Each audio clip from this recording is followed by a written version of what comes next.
Hey y'all, welcome to another episode of Back to the Beat. Y'all already know, like, share, comment, subscribe, do all that now. And as y'all can see, we have a very special guest. It is Father's Day, so this is the Father's Day edition of Back to the Beat. And we are with my dad, D-Ross, the mortgage boss. Go ahead and tell them a little bit about yourself. Hello everybody, it's a pleasure and an honor to be on this actual podcast here since I am the father of this lovely daughter here of mine. I feel like this podcast is partially me a lot of days when I watch it because I'm always behind the scenes, enjoying the content that she actually provides to you guys.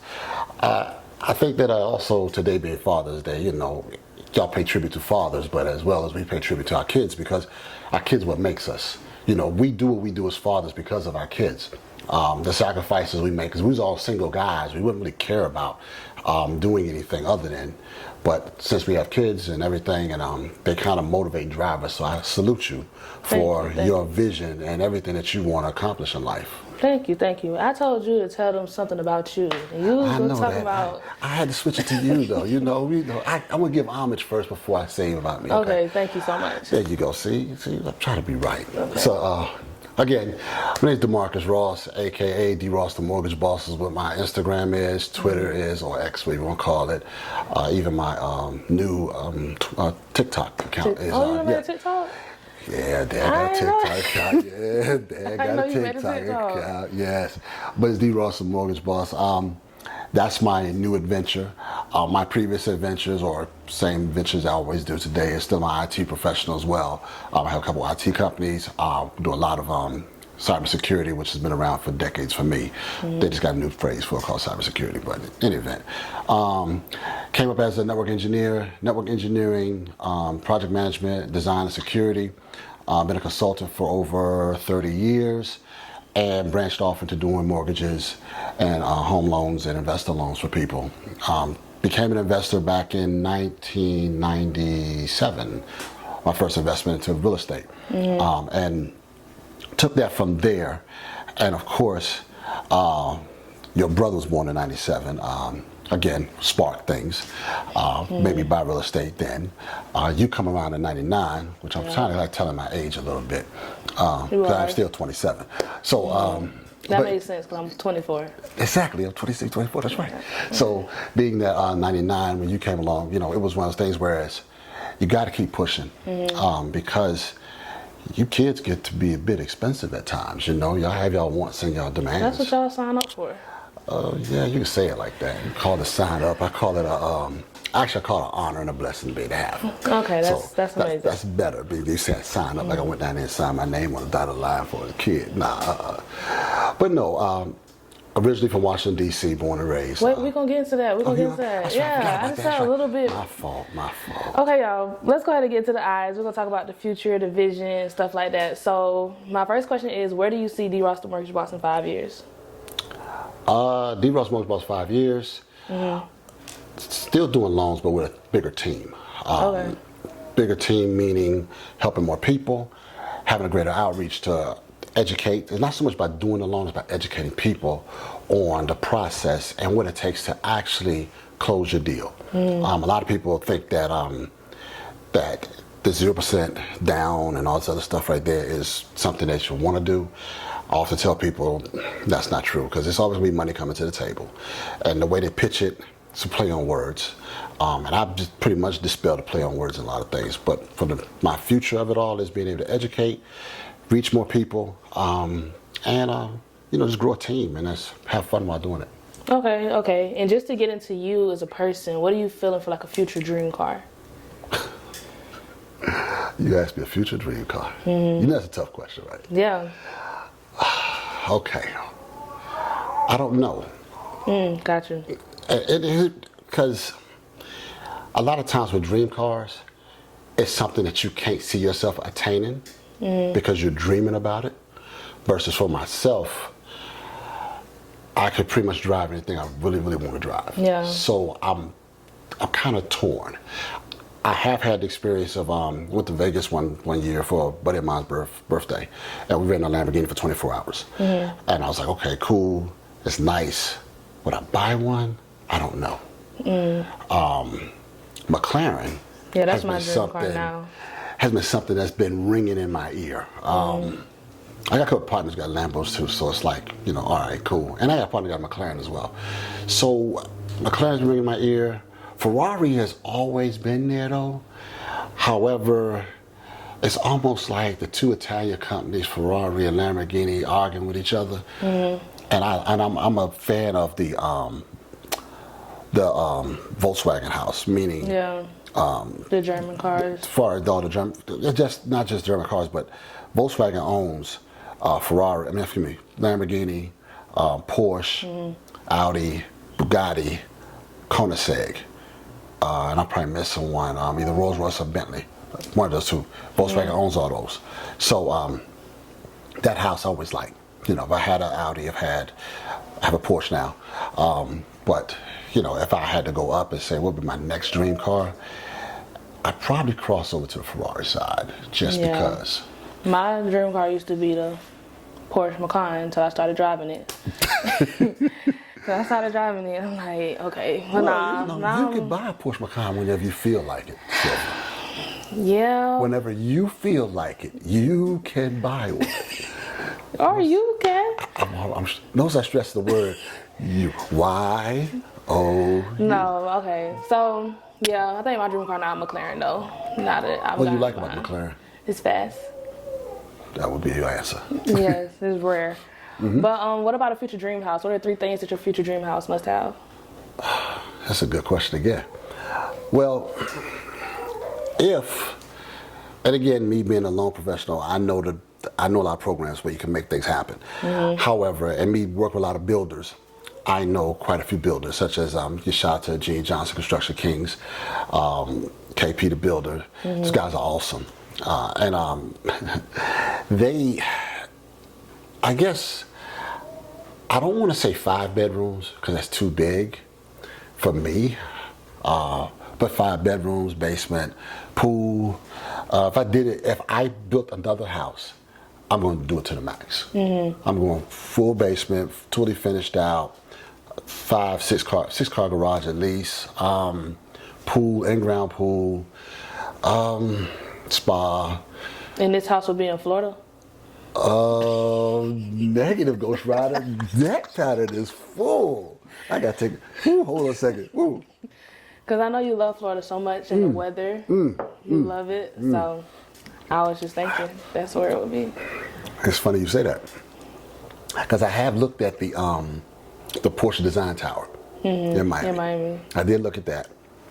Still love it. Just, there's 2 things I don't like about Florida. Just 2. Okay. 1, the rain. Okay. Yes, the rain. 2. That's understandable. The insurance there is high. It's high. Mm-hmm. Real high. Ungodly high. Yeah. And I just don't like giving away money like that. Okay. That's kind of hard to do. However, Lord's will, and I know He can make it happen. If it happens that way, it'll be that way. Okay. But right now it's going to be Georgia. Okay, got you. And then my last question in the I segment is, who are some people that you're looking forward to working with, like celebrities, when it comes to closing out loans with them? Oh man, I would if I could do a loan with, it's kind of hard to say because not everything's too far-fetched. Right. Not everything's too far-fetched. So if I did a loan with just any celebrity, to me, now your top 5. Shoot, top 5. Mm-hmm.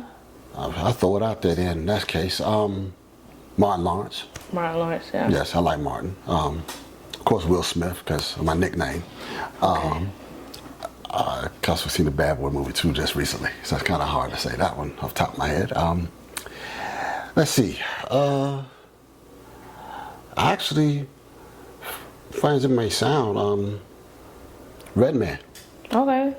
Yeah, Redman. Him Reggie and Method Man, or yeah, him, both of them. Okay. Him, Meth. I mean, man, I have so many people that I've met on my travels. Even before DMX passed, I met him. If he was still alive, I want to do one with him. Yeah. DJ Red Alert, somebody I met. I actually got starstruck when I met him. I don't get starstruck when I see people, but he was one that actually got starstruck when I saw. Jeff Towns, Jazzy Jeff. I call him Jeff Town, but Jazzy Jeff is another one. You're really showing your age. Yeah, you know, I am starting to show that 27. It's a good 27.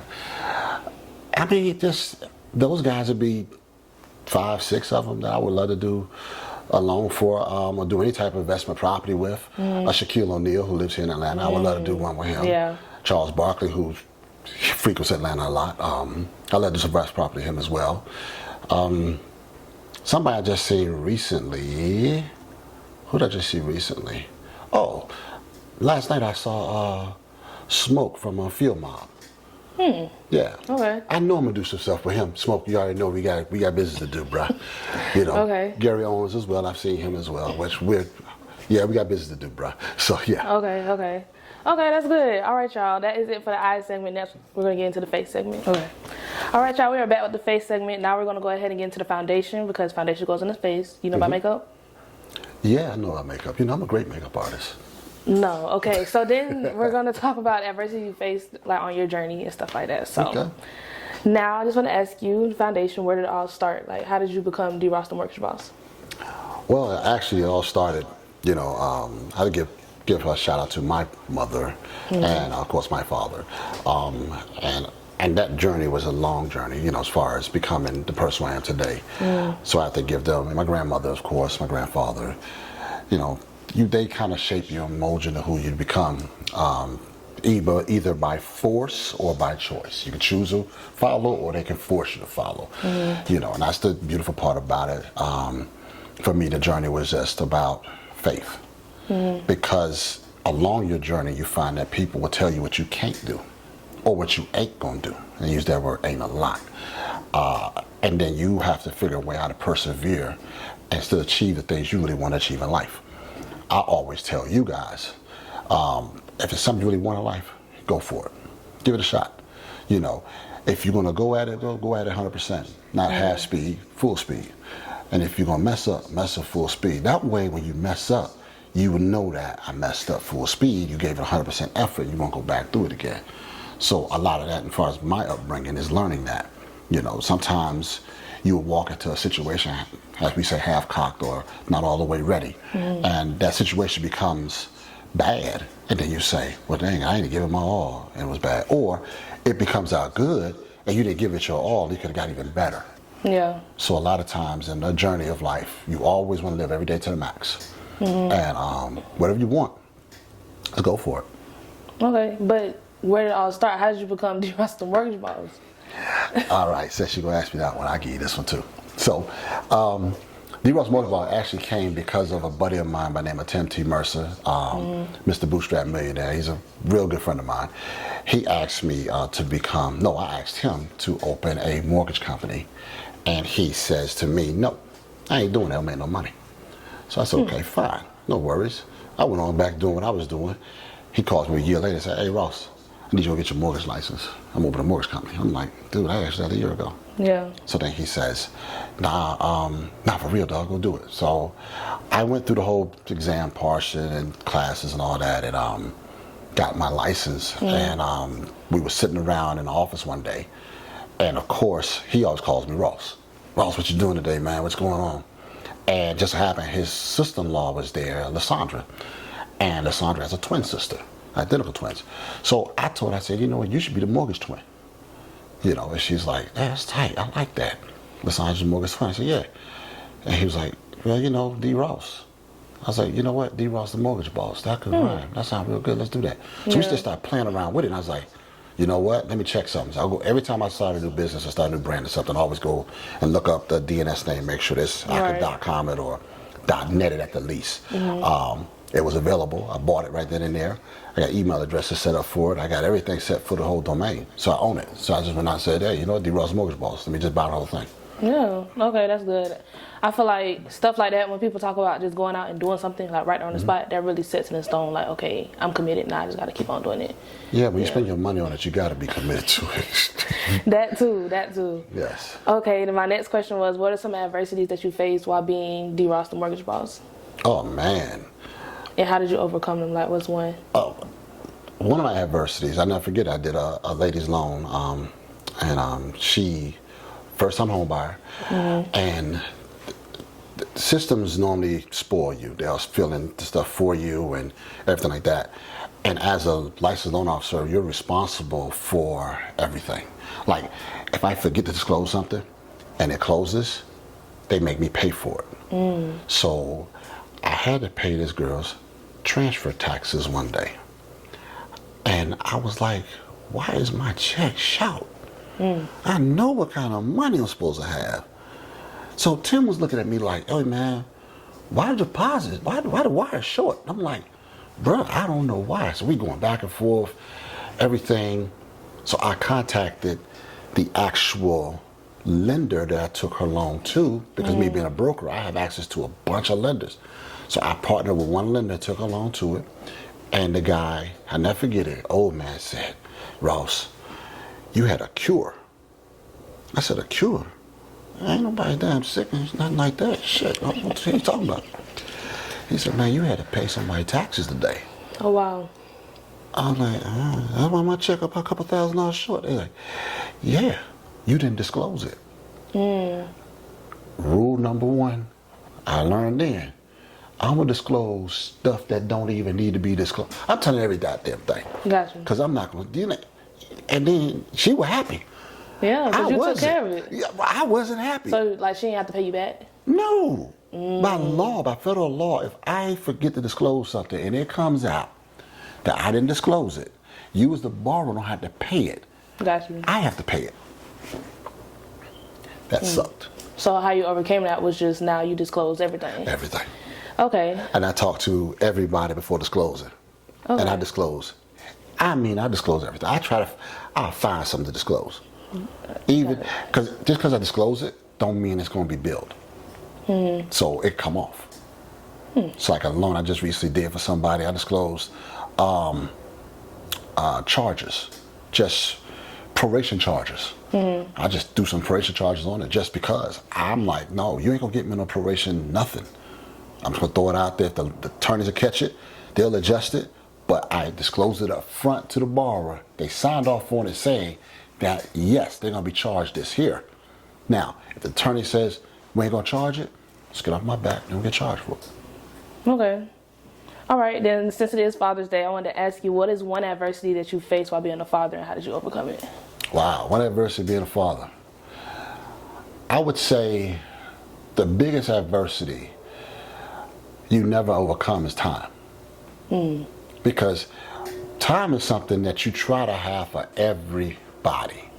However, time is the biggest adversity because it's only 24 hours in a day and you got so much you have to do and you want to be at every single event in the world. Yeah. But you can't always be at every single event in the world. So how you overcome it, you're never overcoming it. You're always trying to be better at it. So my calendar now is more truer than what it's ever been. I try not to overcommit to things because of the fact that I know my days go from 0 to 100 and back to 0 real quick. Yeah. I think you've seen that in a couple of days. Yeah, I done seen it. Yes, so, a few times. And that's the main reason why sometimes people say to me, why you gonna go here? I'm like, I gotta see. You know, I wanna do it. Yeah. But the time doesn't actually permit it. So that's a big adversity. I had to really struggle to try to get my calendar right because as a father, you get pulled in directions. Like you could call me and say, Dad, I need da-da-da-da-da-da. All right, Silver, cool. Hang up with you. Your brother called me. Dad, I need da-da-da-da. Hey, man, wait a minute. Wait, y'all got time out. Then your sister called me. Hey, Dad, wait a minute. Y'all three jokers here been talking to each other. Because y'all done got this thing synchronized. And I'm sitting here looking like Willie Lump Lump, like, they done got me again. Yeah. I swear y'all be synchronized. We don't, though, because sometimes you'll be like, they got to me before you did. Then I'm like, what? What are you talking about? But, nah. I truly believe you guys have a synchronization system within y'all. Because there's times where you could call me, and I just got a phone with your sister. And then you'd be like, I'd be like, damn. You'd be like, nah, Dad, I ain't talked to her. You sure? Yeah. Because she just asked me the same thing you just asked me for. You know, and then your brother, he's on planet 12 somewhere. He might call, he asks for what, I don't care. He's on planet 12. Yeah. The boys are easier. The boys easier. Interesting. You two are harder. Really? You want to talk to? Oh, hell yeah, I'm way harder than him. How? Okay, here's how. I have to represent the man you want to marry in your life. Okay. So my bar is higher. Okay. So I have to set the bar higher because I can't allow you or your sister to just settle. So in my mind, if I'm going to do something for you, I'm going to do it for you. If I say I see what I can do, meaning that I can't necessarily fully commit to it, but let me see what I can do. Maybe not, maybe. But if I say I got you, I got you. Yeah. So, and if you guys ask me for something, I got to set the bar high because what you don't, as a father, you don't want another little Thundercat coming in outdoing you. Little boy off the street coming and say, I got it. No, you ain't got shit. I got this shit. You say I got beat. And fathers out there understand that fathers who got daughters understand that ain't no Thundercat coming on the street just going to outdo me. Okay. I refuse for that. Yeah. So yeah. So that's why you guys are harder. Your brother, man, whatever. Look, man, you just make sure you get a good gal that's gonna take care of your ass. That's why I tell her all the time. She'll wash her damn clothes. Got you. Okay. That's understandable. When you first said it, I'm like, what? But no, that makes sense. So think about it though. If you had a son, I'm not saying have one, and please don't, no time soon, don't do it.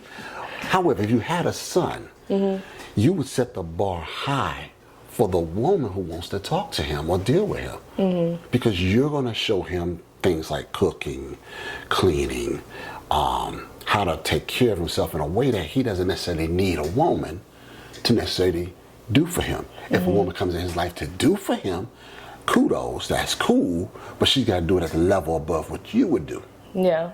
That's what I'm saying. I understand. Yeah, it makes sense. Yeah, see? Okay. Yeah, see, still educating his father. Yeah. Still educating. You do not sip on that too. Yes, okay. So another question I wanted to ask you in the face segment was, with you having so much, to do, so many different businesses to run, kids and everything, you're a husband, you a grandfather, all that, how do you balance it all? Like, carefully. Okay. Carefully. Got you. Carefully. And what do you do to relieve the stress through it all? When I have me some time to myself, I still love to go to the gym. I still love to play sports. I'm an avid. I go outside, wash the car, and just be like chilling, just because, yeah, I could do that. I'm not. I don't have to necessarily be like I gotta leave the country. Been out the country. Lived out the country for 8 years. I don't care about all that. That's little boy stuff. Big boy stuff to me though is being able to look and see how you're progressing, see how your sister's progressing. Hell, see how the little grandbaby growing up. That's bigger than me saying, I gotta get away from y'all jokers, I gotta go. And pack a bag and jump on a flight and go wherever. Yeah. I mean, that to me is too easy to do. But to sit back and just chill out and just relax, get you something a little sip on or whatever. I ain't say get drunk, I just said get you something to sip on. And just thank God for just being able to see them grow. I don't care where you go in the world, you'll never beat that. Yeah, that's a different type of feeling. Okay. Yes, it is. Very different. That was a good answer. All right, y'all. So that is it for the face segment. Next, we're going to get into the lip segment. All right, y'all. We are back. Now we're going to get into the lip segment. We're going to go ahead and give some advice and speak some things to existence. So what are 3 things that you're manifesting for this year? For this year here? Oh, man. This year for me, of course, business growth. Always in the health department because your health is your wealth. So I want always have better health. Remain healthy and continue on strives there. And the third thing is prosperity for those around me. I would love to see my kids be prosperous. I'd love to see my family be prosperous. Everybody around me is connected to me, my business partner Tim, everybody around me who's directly connected to me. I want to see everybody win. It's no fun being alone at the top. Yeah, I tell my friends that all the time. I be like, we need to all get our hands in something because I can't be the only one pulling up in a Lamborghini. You know, like it doesn't have enough seats in the Lamborghini for all of us to get in. So everybody need their own so we can just hop. That's what I tell them all the time. Like we all have to make it to the top. That's funny you say that because Tim bought his wife a Porsche Panamera. He said, I never bought my wife a car, and I think they was like married like maybe 21 years. Yeah, about 21 years. And he said, I never bought her a car. He said, I'm just going to buy a car today. And we were sitting down looking at cars. And he bought her a car. He bought her the Porsche. He always drives Mercedes-Benz. He's always a big Mercedes-Benz kid. Old man car, I call it. So it's cool when we pull up at events. And he pulls up in the Porsche. I pull up in the Porsche. Mr. Jay Hines, who I got to introduce you to as well. He's a clothing designer. He pulls up in his 911. Then, of course, you'll see Hadiaki pull up in his stuff. You're like, hey, all these black folks pulling up. And you start saying, that's it right there. Yeah. You know, and we're doing it not to say that we're bigger than anybody else or boasting like that, but as kids, we all had dreams. Yeah. And we're just living our dreams and just enjoying life. And if you ask anybody in my circle how they did it, they would sit down and tell you exactly how they did it without no holds barred. Tim would tell you straight up. He'll say, look, I almost lost my life and my wife making my first $1 million. Yeah, then he wrote the book. Then he wrote that book, yeah. And the Bootstrap Millionaire is a go book. You need to get a hold to it. If you haven't gotten it, it's on Amazon, Bootstrap Millionaire. I'm going to put like a code and stuff. Yeah, please do that. Yeah, 'cause he's that book is passion. He wrote that book out some passion. And the cool part about it for me was I watched him write the book over the past 24 years. Yeah, years 99. Yeah, about 24 years. Yeah, over the past 24 years, I've watched him write this book in life. Meaning I was with him when he went through these things, making his money and everything like that. And to be there with him and watch him, and then, you know, his dark days. He'll tell you straight up, dude had some real dark days. You know, and I can relate to that because sometimes every business deal you go into, there's some sleepless nights. A lot of sleepless. You're worried about, if this thing goes south, what are we gonna be? Are we gonna be able to live? Are we in pork and beans and Frank? Are we gonna be outside? What? So, and that there is no success without stress and going through something. Because you gotta go through something to get to something. Yeah, that's true. You always say that. Then what is some advice that you can give to someone who wants to get into like lending? I would say this here. There's a class you gotta take called a SAFE class. It's a 20-hour class. The lady who was my instructor, her name is, believe it or not, is Cousin Carol. I call her Cuz. Okay. Cousin Carol. The sister is off the hook. She's at Ameritrain. She's great. I'll also advise anybody who wants to do it is also get into finance. Learn how to count money. Learn how to let your arithmetic be very, very strong, especially in the financial realm. Make your favorite TV channel CNBC. Y'all want real reality TV? I know you guys watch Love and Hip Hop and what have you. You know, Basketball Wives. Well, those are good shows for what they are. But that's not reality TV. Yeah. In my opinion, it's not. CNBC is because it give you the real on what's going on. All the other stuff's a facade. CNBC is gonna tell you stuff that you're gonna be like, whoa. If you are able to understand it, you'll say, whoa. I got introduced to CNBC when I used to work for E-Trade. And I was building eTrade.com. I used to watch CNBC every single day. They made us watch it every single day.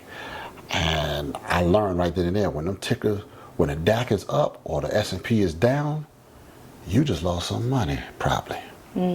Or when the housing market tanked back in 2008, people lost jobs. And people getting walked out their job like, yo, letting them go. So, you want reality TV? Lose your job. Get laid off. That's reality TV. Ain't no cut. Retake. Nah. This is real. That's real. When they say they're laying off people, or they say they're moving, companies are moving people to India, they're not taking your tail to India. They cutting your job and sending that joke way to India. And you're going to be looking for another gig. Or if you hear about interest rates going up, and you're trying to buy a house, don't look at me as the lender and be like, man, why is interest rate so high? Hey, look at what's going on in the economy.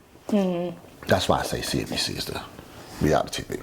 Okay. And then since it is Father's Day, you guys, I wanted to ask you what's some advice that you can give to fathers just in general? Pray. You got to have a prayer life. Because if you don't have God in your life, you need God in your life. Because raising kids, you got to remember, somebody had to raise you. Somebody had to raise me. And I remember my childhood vividly. I remember the things I did do. I remember things that I didn't do. I remember the beatings I got. I remember the punishments I was on. I remember all of that. And I remember my mother one time, she swung at me. And I ducked. And she swung back. And I slipped. And I laughed. And I took off running. And I locked myself in a room. I didn't come out that room. I remember that. And I say that because she had to raise me. She had to discipline me. So therefore, you had to learn to pray and how you want to ask God to help you raise and guide you, disciplining your kids and raise them, because today is different than when it was when I coming up. Yeah. You guys got more access to more stuff than what I've ever had. These kids are different. Very different, extremely different. And I feel sorry for them. I truly do. I feel sorry for this generation coming up because y'all don't know how to go outside and just play. They just don't know how to go outside and just... Yeah, they don't know about survival mode. They don't know about none of that. They don't know that. So like, how many kids you know get on merry-go-round, just get on merry-go-round the park and just spin around? See, that's crazy because none, but with my godchild last year, she was 2, we went to the zoo and we stood in line for the merry-go-round. She's looking real confused. She's like, what are we doing? Like, why are we, like, we getting on this god? I'm like, yeah, like, you know, we just had to go ahead. And she loved it at the end, but it was just like, just think, like, kids don't even, like, they just iPad babies and stuff like that. Like, Yes, yeah. iPad. And see, and the hottest video game I had, I see when you coming up, I got you playing video games because I play video games. But I had a, God, I'm gonna tell my age. I had a ColecoVision. I had a Atari. I had a I had a ColecoVision. I had an Atari.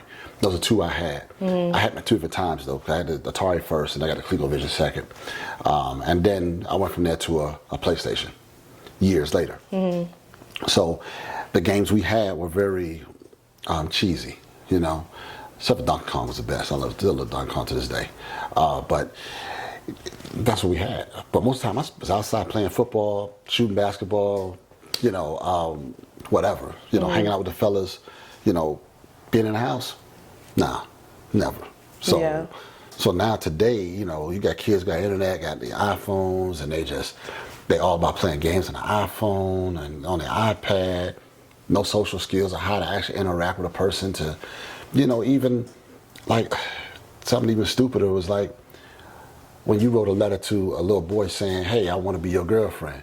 You don't do that no more. You said that backwards, but... Yeah, I said it backwards. Yeah. But I threw it that way to you, see if you gonna say something back. You know, I'm waiting till you tell me something. You said that backwards. Yeah, you caught that. Yeah. Okay. So yeah, but even when a boy wrote you a letter, Because I wasn't writing no letters. They ain't write no letters now. They send you a text. Yeah. It's about the best, and it's still messed up. Yeah. So yeah. So. Okay, and then also while we're in the lip segment, I know you just recently did a loan for Funny Marco. I wanted to ask, like, can you speak on your experience with working with someone of that like stature?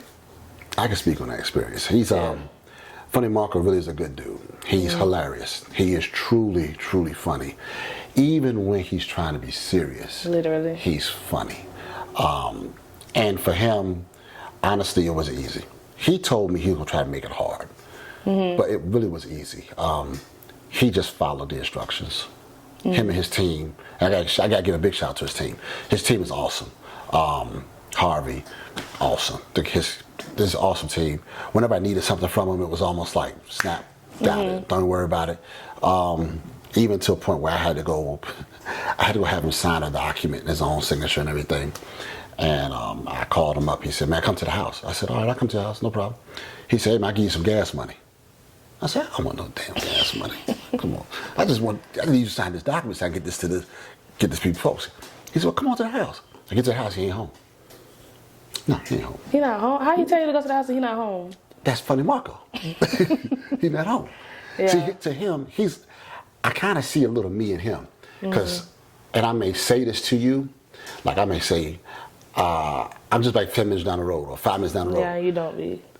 Right. You don't be. Right, but you know that I'm really not. But in my eye, I think I'm only 10 to 15 minutes down the road. In your eye, you're like, well, Dad, nah, you ain't that far. You're further away than that. Right. So he was like, he said, man, I'm just down the street. I'll meet in a second.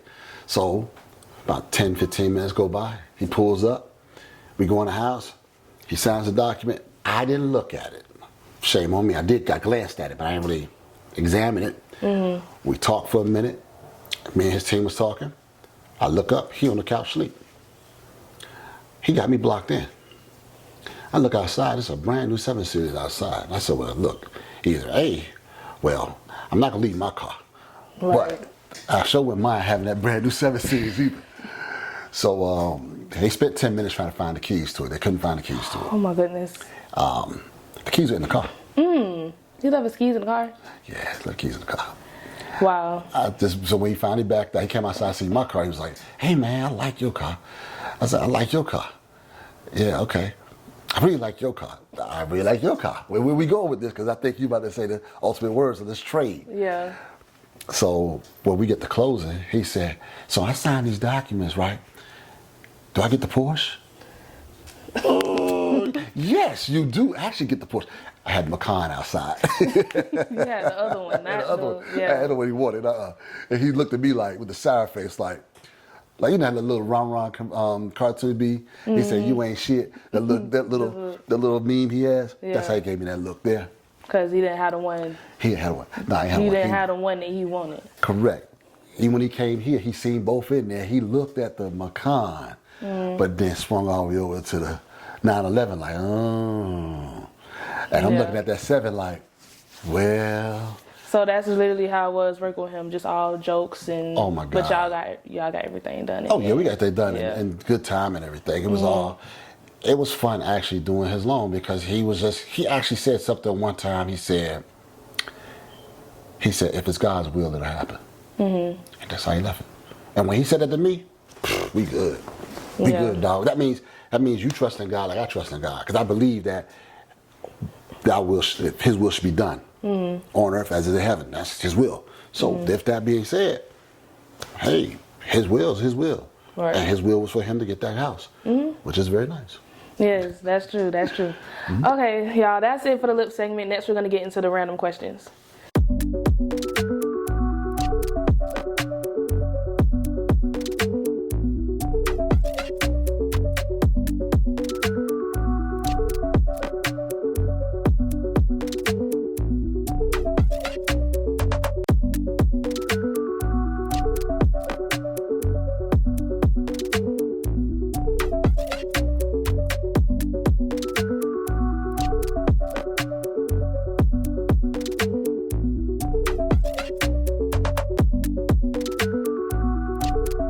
All right, y'all, now we're about to go ahead and get into the random questions. So my first random question is, why is every American dad's favorite football team the Cowboys? That's what I'm saying.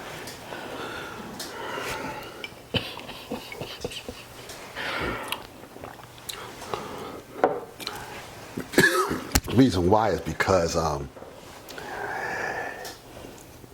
fathers who like winners, who like, you gotta realize the Dallas Cowboys represent. They are the #1 franchise, period, out there. And in business, Jerry Jones is a business mogul. Yes, we have not won a title since 97-ish. Sheesh. Okay, we've had some close moments, but we haven't won.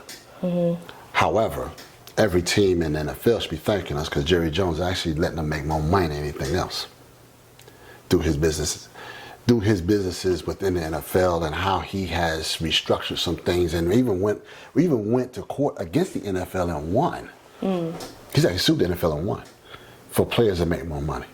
So it's kind of, the Cowboys are that team, whereas people look at them like they look at the Yankees. We have a legacy, we have dynasty, we have it all. And most people who really want to like winners want to always root for the winning team. Plus, we're America's team. And everybody was rooting for America, I hope. Next random question is, what is your favorite part about being a father? Oh, gosh. Well, it's, that's a good question. That's a real good question. My favorite part of being a father is watching you guys grow. Watching you guys, seeing you guys become, or even in the process of becoming where you guys want to be in life. Because, let's be real about it. You guys got to get to a certain point, because at a certain point, I'm going to need you. So therefore, if you ain't where you need to be, and I need you, I'm in trouble. So I'm not trying to be in no trouble. Yeah. Whatever I got to do to help you guys get to where I got to be, within reason, I'm going to do it. Yeah. Within reason. Okay, within reason. All right, I'm not going to do everything for you, but I'll get you guys there so that when I need you, I know that, rest assured, I know you got me.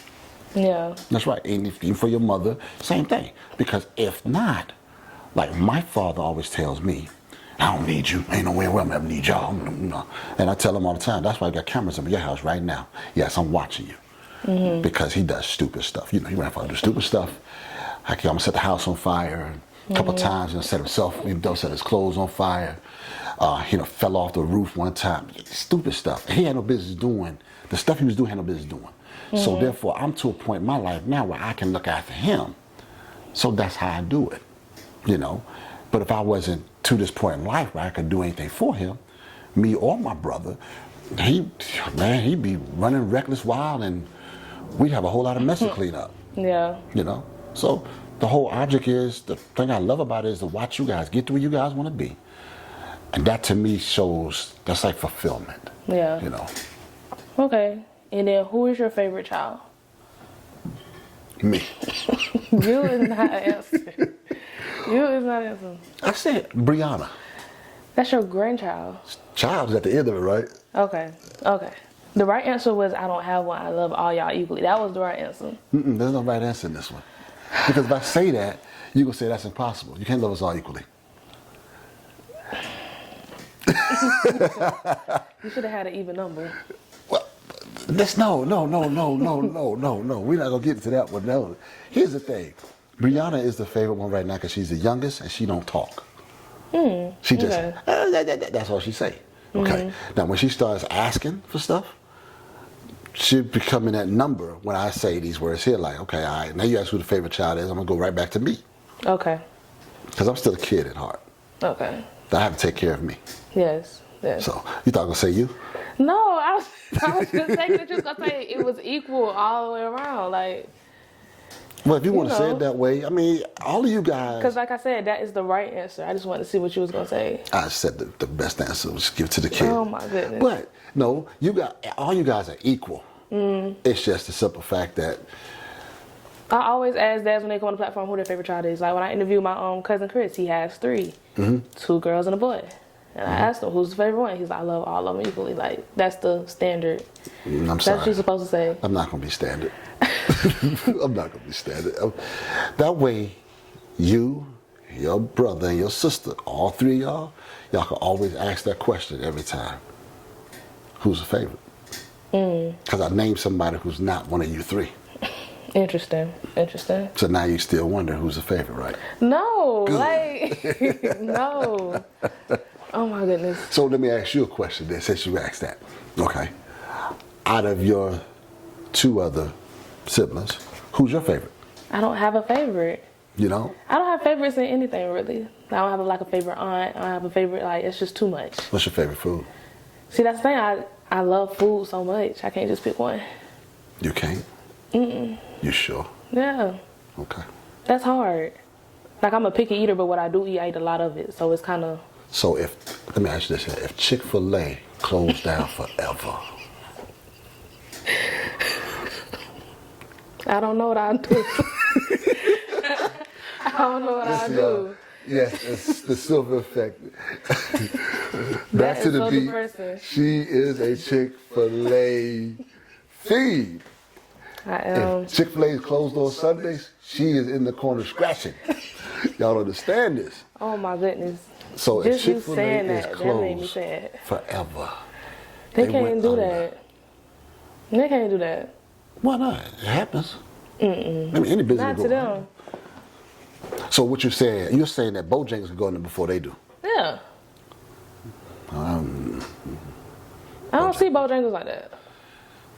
Okay. Yeah, Bojangles okay. It's not Chick-fil-A though. They don't say my pleasure. Right. But a Chick-fil-A closed down. If CNBC says Chick-fil-A they're closing 50% of their restaurants in the U.S. I mean, if it's 4 in town, it's not about to be 2. Right. And let's say there's only 1 in Atlanta and 1 in Florida. And the 1 in Atlanta is in McDonough. Down there. Well, I'm taking that hike. But, wow. Yeah, it's a new segment that I wanted to start. It's called Guess That Beat. So, how you do it is, I'm going to play 5 seconds of a song. And you have to guess that beat. Okay? You ready? Waiting on you. Okay. We're going to only play 5 seconds because if we play anything over 8 seconds... they're going to get us. I ain't got no money. Yeah. Not for that. So, we're going to start off easy and it's going to get harder as it progresses, okay? I'm going to see what I can do today. Okay. I got tequila. Okay, you ready? Mm-hmm. Must be the money, Deion Sanders. You didn't even let me get the 5 seconds out. I don't need it. So say it again. Must be the money, Deion Sanders. I like Deion. Prime time's my guy. I know. Okay. I played defensive back too when I played ball. Yes. Okay. I'm faster than him though. You said you're faster than Deion? Yeah, right now I am. Right now don't count. He only got 8 toes. That's not. You want to race me? Race me. That is actually crazy. Okay, then this is the next one. Hold on.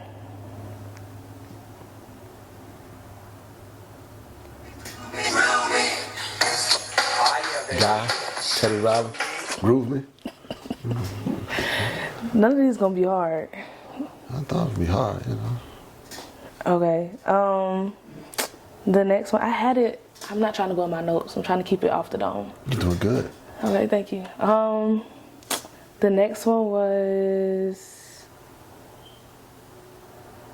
Hold on, I gotta go. You ready? I'm waiting on you. Tell me what you got. Miss LA.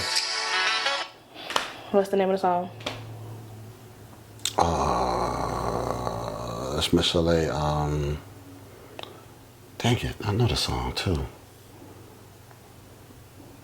It was a hit song for her too. It's a slow song. I'm trying to get to the chorus in my head. Oh, you, don't you break my heart? No. You got 2 more guesses.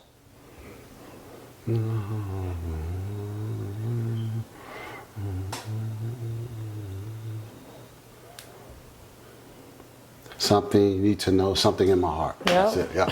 I had to sing the whole song in my head, you know. I wasn't gonna sing it out loud on camera. I can't get that high. So, okay, you 3 for 3.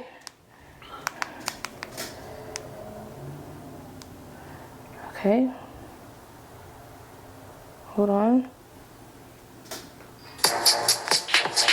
Jay-Z. Memphis Bleak. Is that your chick or is that your? Yep. Yeah. Go ahead. Yeah. Okay. Yeah, something like that. Yeah.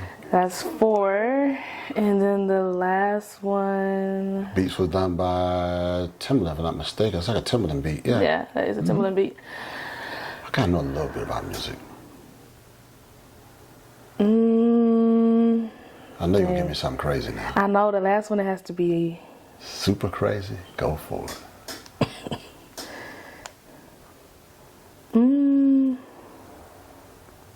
I like this segment too.